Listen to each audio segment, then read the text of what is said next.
पटेल प्रमुख जिला पंचायत छोटाउदेपुर शिक्षण समिति चेरमेन संजय भाई राठवा जी अपना जिला प्राथमिक शिक्षण अधिकारी साहेब श्री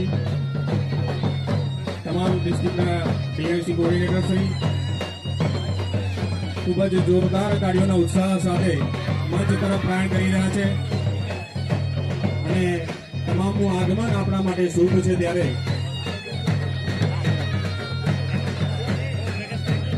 जीसीआरटी गांधीनगर प्रेरणा जिला शिक्षण तालीम भवन छोटाउदेपुर आयोजित John junction education innovation festival में आमंत्रित तमाम सहृदयथी स्वागत करीए छीए तथा तमाम મહેમાનોની વિનંતી છે કે દીપ પ્રાગટ્ય માટે જોડાઈશું। ખૂબ આપ્યો છે જગે બુદ્ધિએ